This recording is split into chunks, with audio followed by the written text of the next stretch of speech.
Now, you wonder what you're in for this evening, don't you? Well, we're looking at workhouses. In particular, we're looking at Winchcombe Workhouse, because that's where we're based.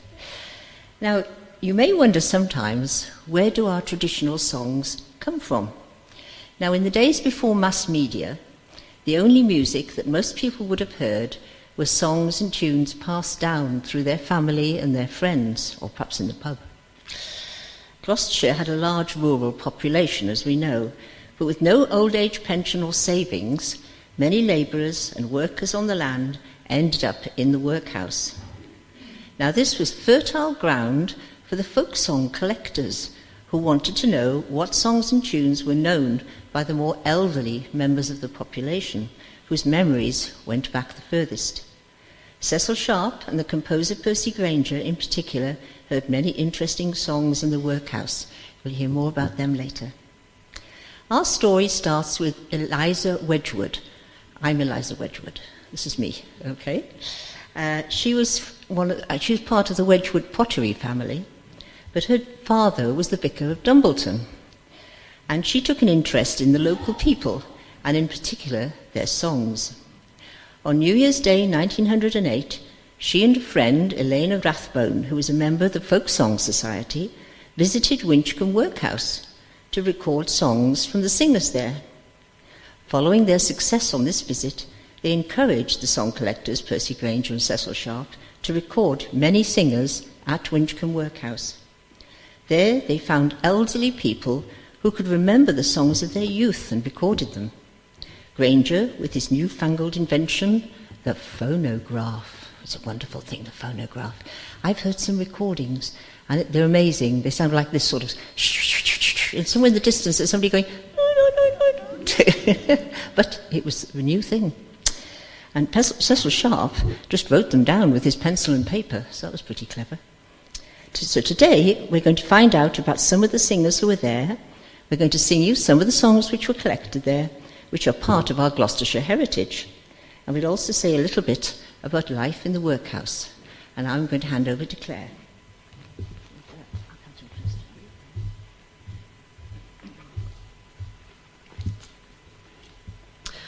Today we're going back. Start that again. Today we're going back to the end of the 19th and the beginning of the 20th century. And although trades and occupations have changed drastically over the last 150 years, from agriculture to factories to offices, it is clear that at the time of the workhouses, life in Gloucestershire had not changed much since the 17th century. 2/3 of the population of villages were employed in the countryside, in agriculture, like Daddy Lane. The skills involved would be passed on from generation to generation, and many people remained in the area of their birth throughout their lives. So why were people in the workhouse? In the 19th century, no official support system or benefits were available for those who were unemployed, elderly, sick or disabled. People had to work to earn money, and so if they were unable to, for any reason, they had no means of paying rent or buying food. In 1832, the government decided anyone not able to support themselves would be cared for in a workhouse. Parishes pooled funds in order to build a workhouse, a place for the impoverished and destitute to live and work. Several parishes were grouped together into unions, so that many of the establishments were known as union workhouses. Each union was responsible for providing a central workhouse for its member parishes, where men and women, boys and girls were separated, as were the able-bodied and infirm, meaning families were separated, some never to be reunited. Winchcombe Workhouse was managed by a board of guardians, and it averaged some 60 inmates in 1910, of whom about one half were women. They also looked after, on average, about 300 vagrants, who were on poor relief each fortnight, including about 50 women. Those who were able to work did so for their bed and board. They either worked inside the workhouse to maintain the building and the residence, stone breaking, wood chopping and gardening, cooking and sewing, or were sent out as cheap labour to fund the workhouse. We are going to hear one of George Daddy Lane's songs, collected from him when he was in Winchcombe Workhouse. Many of you will know the song, The Raggle-Taggle Gypsies. This is a very popular song with a long provenance, with versions dating back to the 18th century. It's not clear where it originates, but we know of a similar song sung in Devon in the 19th century. There was also the publication in the 19th century of a broadside entitled The Gypsy Countess, in which a nobleman persuades a gypsy girl to marry him, and she eventually agrees. Whatever the truth behind the ballad, it has endeared itself to traditional singers on both sides of the Atlantic, with literally hundreds of versions being collected. This is Daddy Lane's version.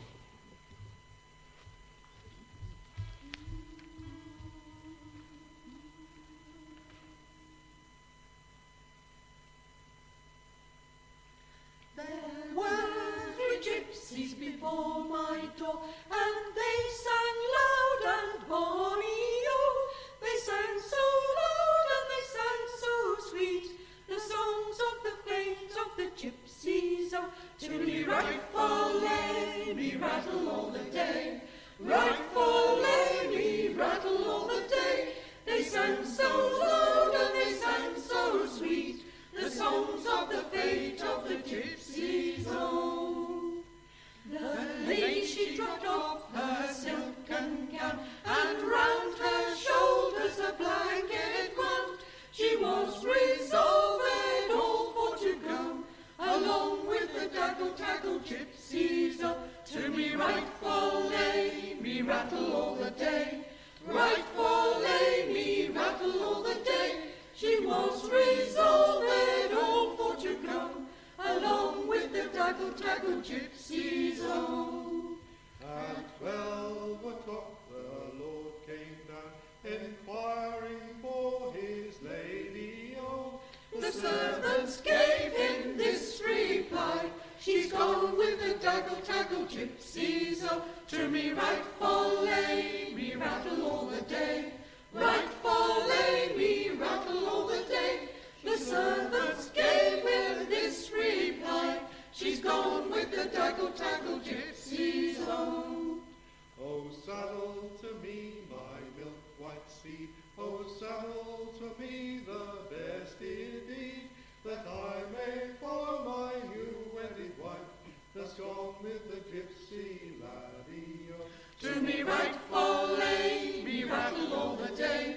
Right for lay, me rattle all the day, that I may follow my new-wedded wife, that's gone with the gypsy laddie. Oh, then he rode high and he rode low, till he came to the sight of the gypsies. Oh, and there he found his new-wedded wife, along with the gypsy laddie. Oh, to me right for lay, me rattle all the day. Right for lay, me rattle all the day, and there he found his new-wedded wife, along with the gypsy laddie. Oh, will you forsake your houses and land?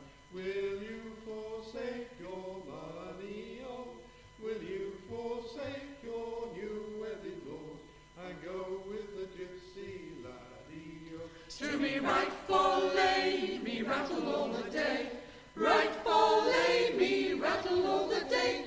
Will you forsake your new-wedded lord, and go with the gypsy laddie? Oh, oh, what cares I for my houses and land, and what cares I for money? So, and what cares I for my new-wedded lord, for I've gone with the gypsy laddie? Oh, to me right for lay, me rattle all the day.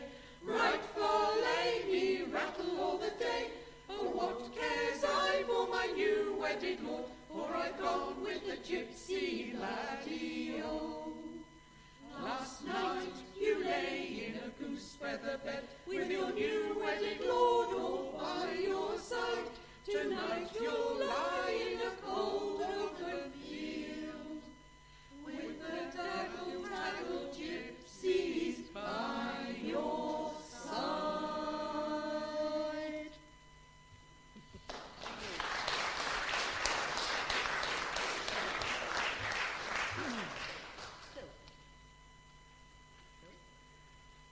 People did not necessarily live permanently in the workhouse, but went in and out as their circumstances dictated.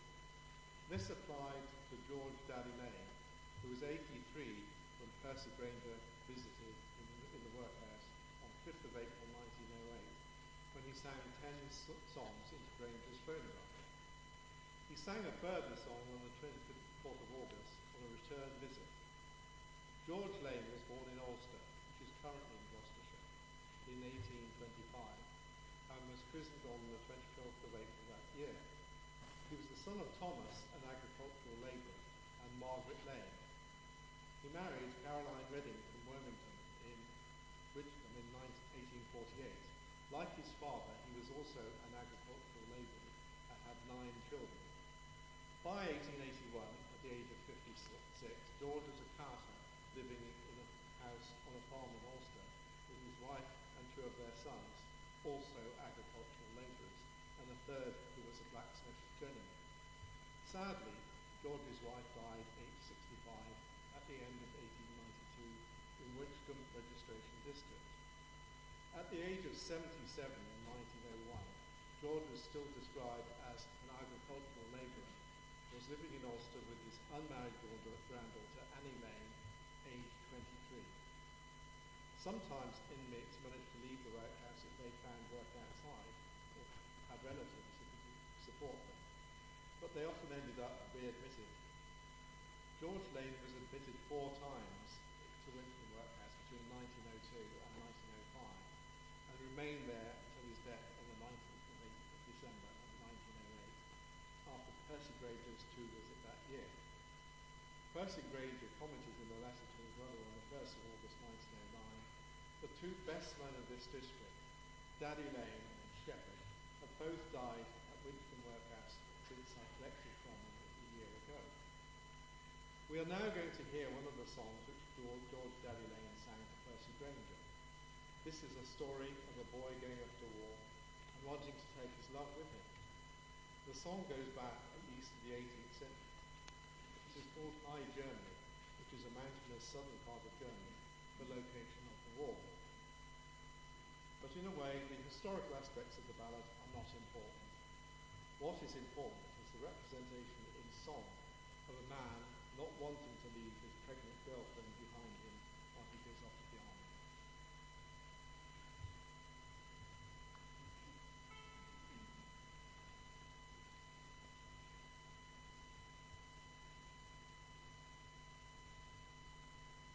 Oh Polly, the rout has now begun, and we must march away to the beating of the drum. Come dress yourself up in your best and come along with me, and I'll take you to the wars of in high Germany. I'll buy for you a pony, love, and on it you shall ride, and all of my delights will be a riding by your side. We'll call at every alehouse and drink when we are dry, and we'll keep up on the road, love, and marry by and by. Oh Billy, you mind what I do say. My feet they are so tender, I cannot march away. Likewise, my dearest Billy, I am in chaff, I think.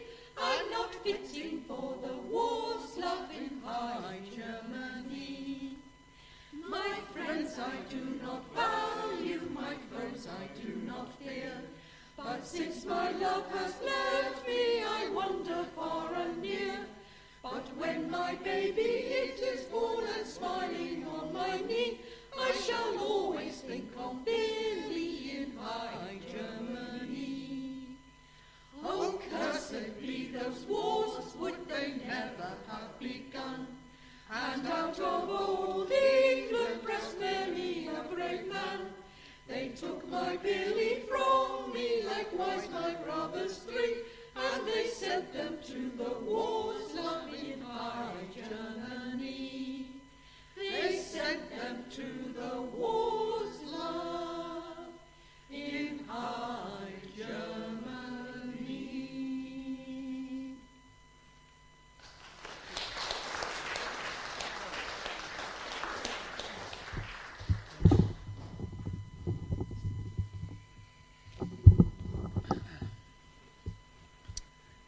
So this is about Mr. Tandy, who sang The Lark in the Morning, which will be the next song we'll be performing. In those days, the general attitude towards the poor was one of disdain, and the belief that they deserved their unfortunate status was widely held. The inmates of the town's workhouse were probably seen and regarded themselves as being the lowest level in Winchcombe's social hierarchy. Several members of a family could be in and out of a workhouse, so it is not always easy to tell which person was the singer from whom a song was collected. For example, Percy Granger noted that he visited Mr. Tandy, a former labourer, in Winchcombe Workhouse on the 5th of April 1908, when he sang 5 songs, and then Granger collected a song called The Lark in the Morning from him on the 8th of April.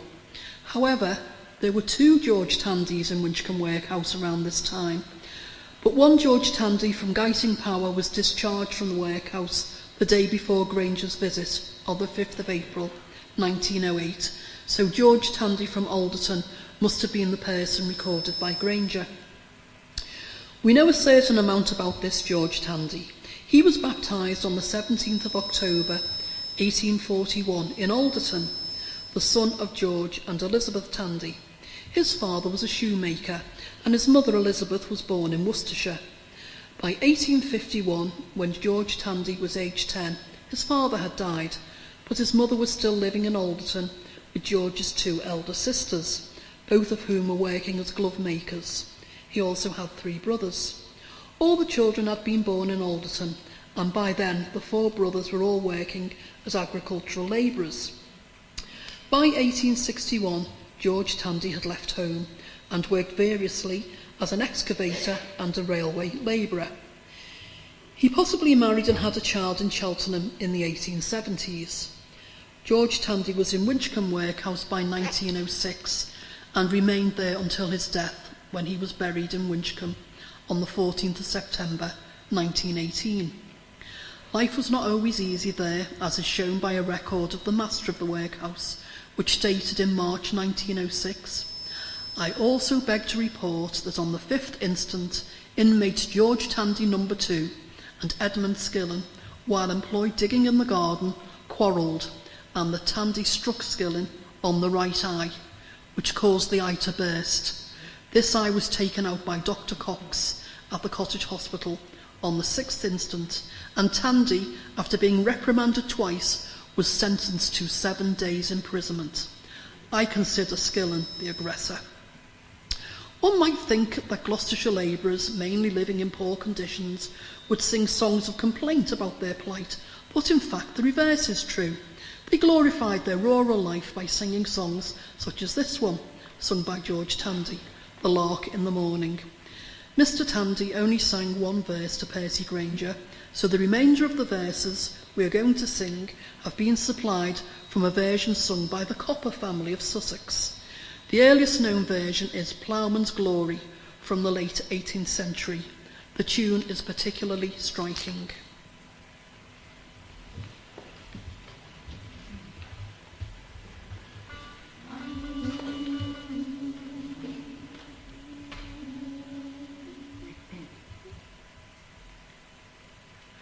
The lark in the morning, he rises from his nest.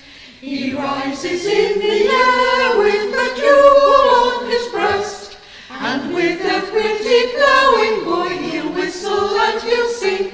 And at night he will return to his nest back again. When his day's work is over, oh then what shall he do? Perhaps then into some country way he'll go, And with his pretty sweetheart he'll dance and he'll sing, and at night he will return with his love back again. And as they return from the wake unto the town, the meadows they are mowed and the grass it is cut down. The nightingale she whistles upon the hawthorn spray, and the moon it is a-shining upon the new-mown hay. Good luck unto the ploughboys wherever they may be. They take a winsome lass for to sit upon their knee, and with a jug of beer, boys, they'll whistle and they'll sing, and the ploughboy is as happy as a prince or a king. And the ploughboy is as happy as a prince or a king.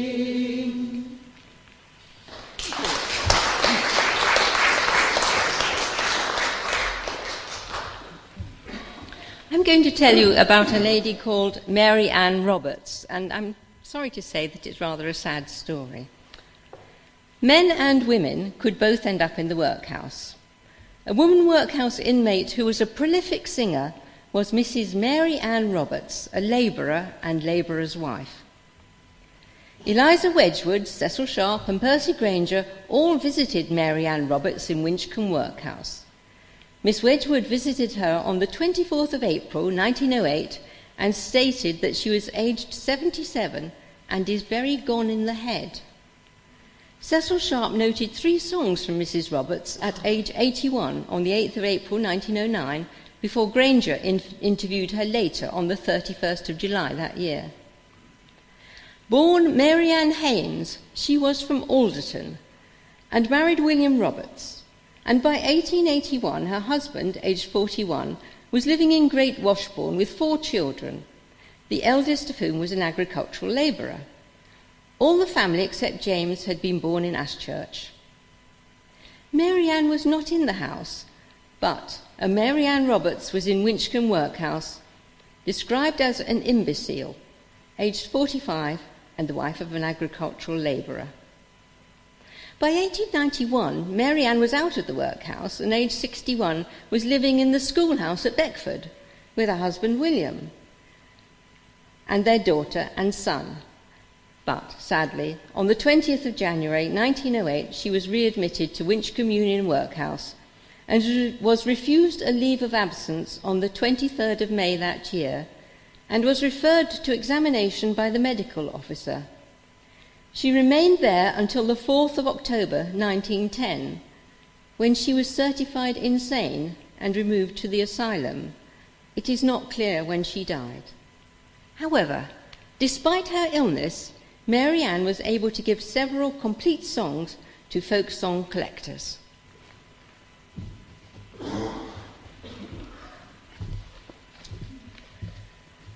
Until the 20th century, Gloucestershire had a very vigorous carolling tradition. It was separate from what was being sung in the churches. One great carol sung by Mary Ann Roberts was the Cherry Tree Carol, which she sang to the collector Cecil Sharp in April 1909, which she said she had learned from her mother. She also sang it to Percy Granger when he subsequently visited her in July 1909. Now, we've mentioned Cecil Sharp several times. He was an English-born folk song collector, musician and composer, and was a key leader of the folk song revival in England as a collector, archivist, teacher and promoter. He gathered thousands of tunes, both from rural England and the southern Appalachians in America. He visited Gloucestershire extensively with his bicycle, pencil and notebook, and collected about 270 songs in Gloucestershire from 1904 to 1921. So the song we're going to sing is the Cherry Tree Carol. Now, the story of the Cherry Tree comes under the heading of apocryphal carols. Now, these are the stories that didn't quite make it into the Bible. And if you look at them, you can probably see why. So this particular one comes from a book called the Pseudo Book of Matthew. Okay, however, in the Pseudo Matthew, the event takes place during the flight into Egypt, And the fruit tree is a palm tree, which makes more sense, really, doesn't it? Presumably a date palm and not a cherry tree. But then, not surprisingly, this was replaced in Northern Europe by the more familiar cherry tree. This song also featured in several of the late medieval plays, the mystery plays.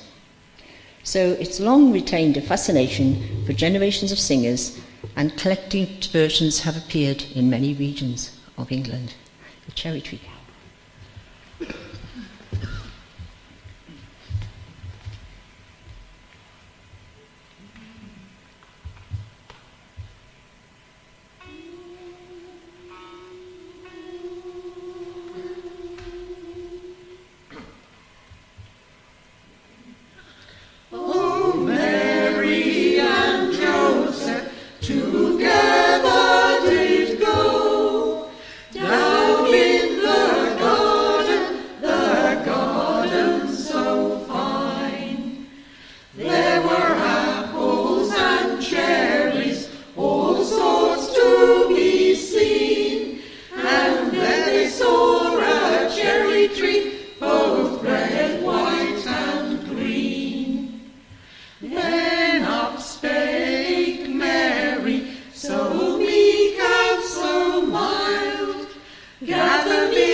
We're now going to hear another of George Daddy Lane's songs, The Irish Girl. This song is, on the face of it, a simple amorous encounter, but in other later versions of the song, the girl is lamenting because her lover has gone away to America. There is also a hint that she is of a lower social class than her lover. Be that as it may, the song has been beloved by singers throughout the English-speaking world, and until recent times, the song was in the repertoire of the Brazil family of Gloucestershire gypsies, the Irish Girl.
Dear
conditions in the workhouse were deliberately basic to act as a deterrent and to discourage people seeking an easy option. It was meant as a last resort solution to poverty, providing shelter, clothing and food. Only the most desperate people turned to the workhouse for help. Discipline was strictly enforced. For minor offences such as swearing or feigning sickness, the disorderly could have their diet restricted for up to 48 hours. For more serious offences such as insubordination or violent behaviour, the refractory could be confined for up to 24 hours. Meals in the workhouse were basic at best: cheap, filling food such as gruel, a thick porridge like sludge. Bread and cheese, broth, rice, milk and potatoes were most common. Inmates ate simple fare in a large communal dining hall and were compelled to take regular supervised baths. Many children were born into workhouse life, as unmarried mothers were cast out from society and forced to seek shelter there. Conditions were basic. Parents and children were permitted to meet briefly on a daily basis or on Sundays. But as the 19th century wore on, workhouses increasingly had become refuges for the elderly, infirm and sick, rather than the able-bodied poor. Some of the more adept inmates had been employed as nurses. In 1929, legislation was passed to allow local authorities to take over workhouse infirmaries as municipal hospitals, and many workhouses developed and became hospitals in the 20th century. You're now going to hear another song which Mr. Tandy sang to Percy Granger on the 5th of April 1908. This jaunty song has been in oral transmission for about 300 years, the earliest known reference being the song "The Jolly Broom Man" or "The Unhappy Boy Turned," printed in Pills to Purge Melancholy in 1720. It has been often collected in England and occasionally in Ireland and Scotland. It tells the tale of the wooing of a young lady.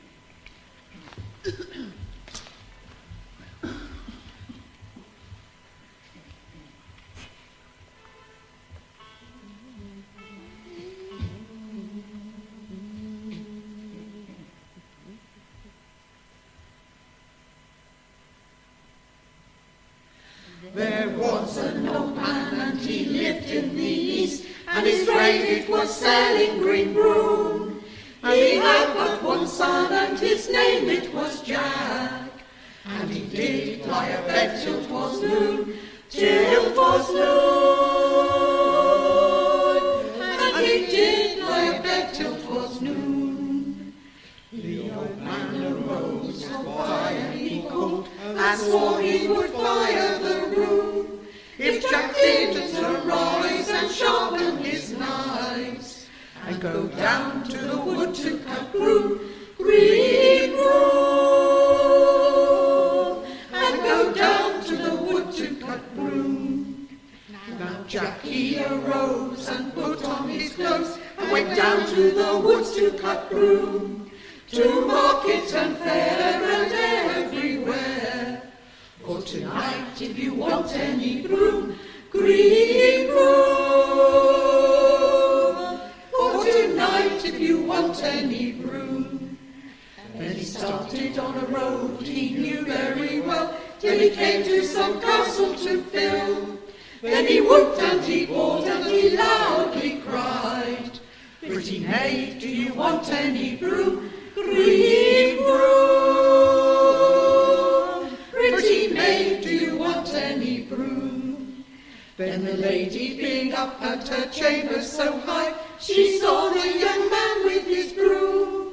She called to her maid, and this she did say, "Call in that young man with his broom, green broom. Call in that young man with his broom." Then a license was sent for without delay, and married they were in the room.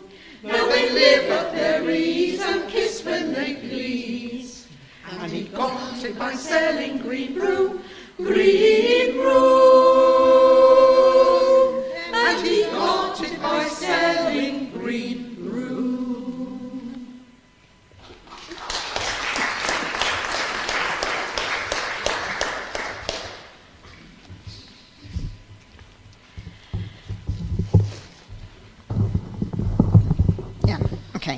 Thanks. People were often admitted to the workhouse if their children were not able to look after them, and married couples were sometimes both admitted together to the workhouse. William and Anne Shepherd were one such couple. William Shepherd, also known as Daddy Shepherd, was baptised in Stow-on-the-Wold on the 21st of July 1816, the son of Thomas Shepherd, a slater, and his wife Hannah. In 1841, he was working as a slater and plasterer, and he and his wife Anne, who was born in Chippenham, Wiltshire, were living in Kinnerton Hills, Temple Guyton. They had 2 sons, and both became plasterers, and the 2 daughters who became servants. By 1861, William Shepherd was a master slater and plasterer, and his son Thomas was also working as a slater and plasterer. The family were living at Kennel Guyton Power. Both William and Anne Shepherd lived to a good age. They did not enter Winchcombe Workhouse until 25th of August 1905, when William was 91 and Anne was 95. They entered together, but they would have to live in segregated quarters in the workhouse, and died there in 1906. When William Shepherd was in the Winchcombe Workhouse, he was visited by Sheila Rathbone on 1st of January 1908. And she said that he sang rather low, but said his words were very distinctly. She wrote to Percy Granger about her visit to the workhouse the following day, and Percy Granger visited the workhouse on the 5th of April 1908, when William Daddy Shepherd, then aged 93, sang him 11 songs. Cecil Sharp then visited him on the 8th of April 1909, and he sang 5 songs. William remained in the workhouse and died there on 19th of June 1909, shortly after being recorded by Percy Granger.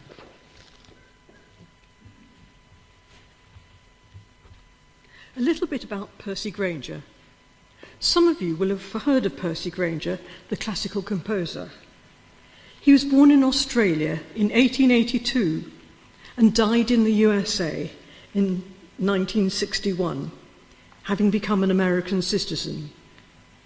Encouraged by his doting mother, he became a virtuoso pianist at a young age, and in 1895, when he was only 13, he and his mother set out for Europe to further his musical career.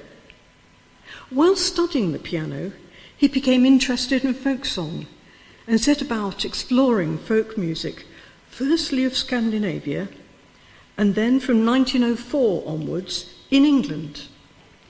He was one of the first song collectors to make use of the new invention, the phonograph, to make sound recordings of singers, from which he was able to study and analyse the music in great detail. His contacts with high society led to an invitation to visit Gloucestershire. He made 3 visits to Gloucestershire in 1907, 1908 and 1909, noting some 60 songs from source singers, mainly from the workhouse at Winchcombe. Some of the recordings and manuscripts survive.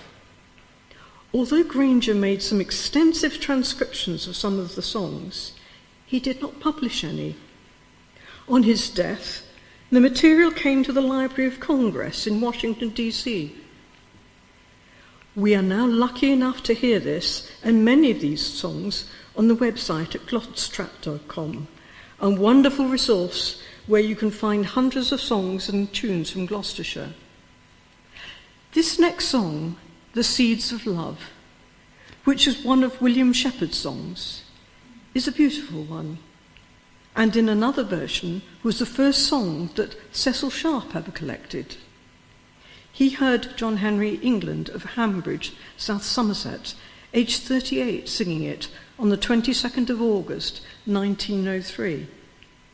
And that started him on a journey to become the most famous collector of traditional English songs. It is believed this song was written in Lancashire about 1689 by a Mrs. Habergam.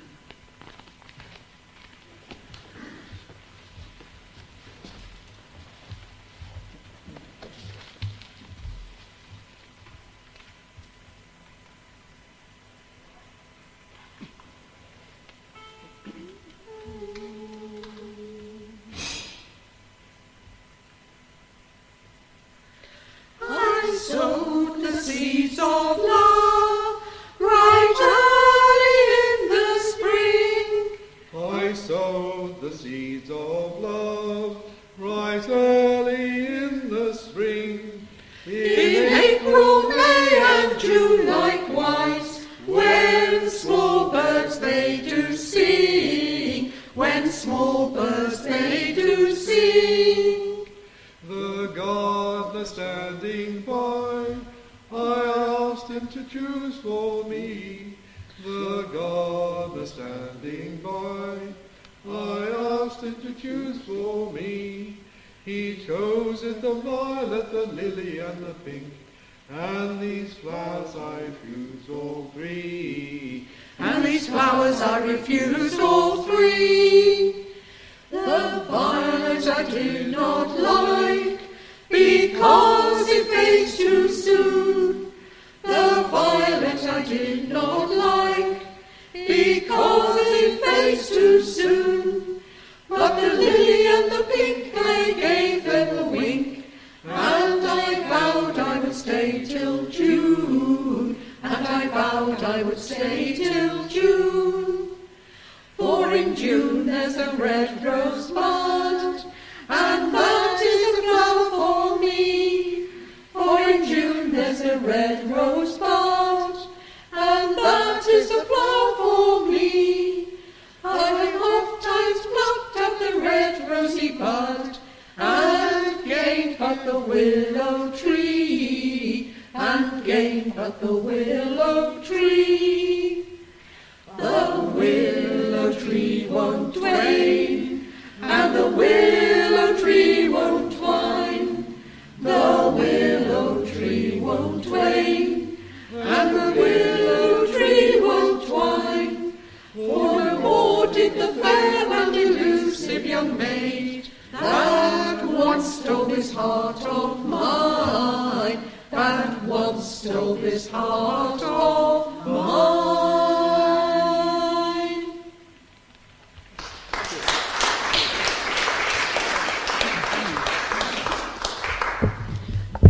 I'm a little bit taller than Megan. There we are. So, whatever the conditions in the workhouse were, in the early 20th century, being sent to the workhouse, thank you, it's sinking, they do, don't they? Being sent to the workhouse could still be regarded as a form of punishment. But however difficult life was in the workhouse, it was infinitely preferable to other ways of surviving which carried a harsh punishment, such as transportation. Life was hard in the countryside, and labourers in the country barely earned enough to feed their families, so it wasn't strange that sheep stealing was one of the commonest offences against the law at that time. Sheep were folded at night and left unguarded, often at long distances from the village. They were worth a lot of money, so sheep stealing was taken very seriously. And this is what happened to two criminals from Gloucestershire in the 19th century. We present you the courthouse.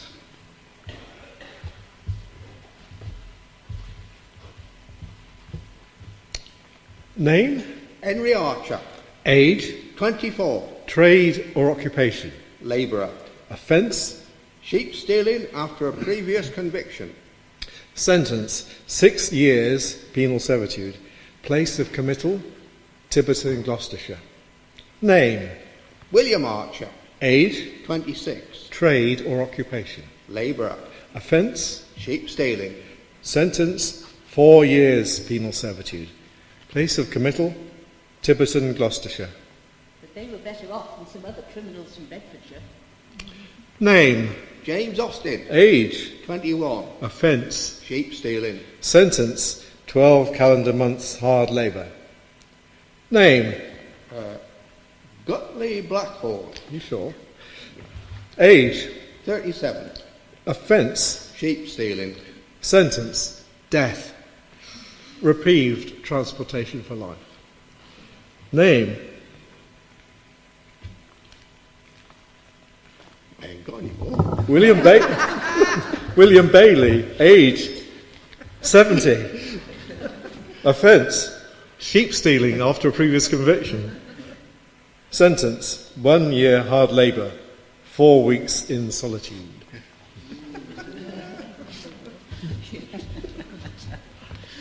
Well, so a song which would have been very pertinent on transportation for sometimes menial offences was a real possibility, was Here's a Due to All Judges and Juries, as sung by William Hackett, an agricultural labourer. As a complete song, it has been found rarely in oral tradition and mainly in the southern counties.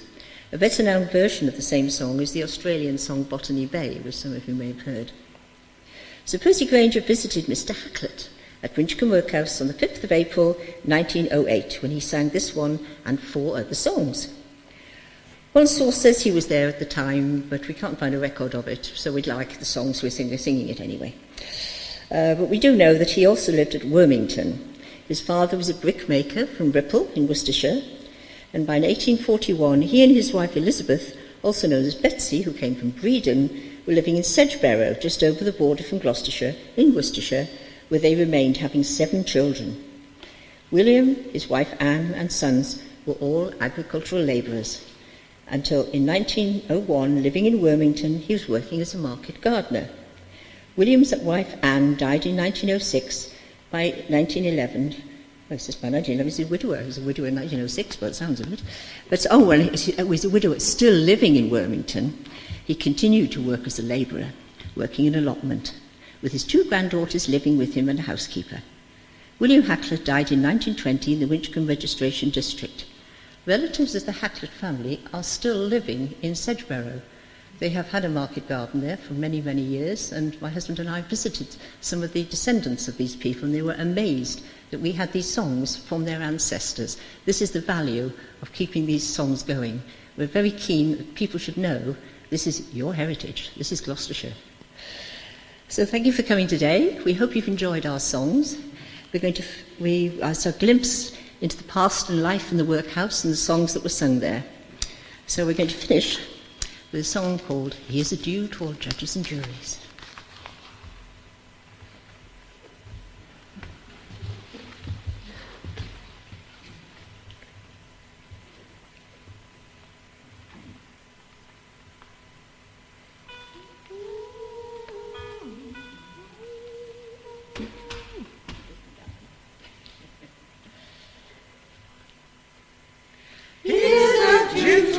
Judges and juries, here's a due to you bailiffs also. 7 years you've sent me from my true love. 7 years untransported, you know. How often I wish that the eagle would lend me her wings, I would fly. Then I'd fly to the arms of my Polly, and on her soft bosom I'd lie. Dear Polly, I'm going to leave you for 7 long years, less and more. But the time it don't seem like a moment when I think of the girl I adore. How often I wish that the eagle would lend me her wings, I would fly. Then I'd fly to the arms of my Polly, and on her soft bosom I'd lie. The captain, that is our commander, the boatswain and all the ship's crew. There's married men too, and there's single. Who knows what we transports go through? How often I wish that the eagle would lend me her wings, I would fly. Then I'd fly to the arms of my Polly, and on her soft bosom I'd lie. Going to a strange country don't grieve me, nor leaving old England behind. But it's all for the sake of dear Polly, and leaving my comrades behind. How often I wish that the eagle would lend me her wings, I would fly. Then I'd fly to the arms of my Polly, and go the soft words of my life.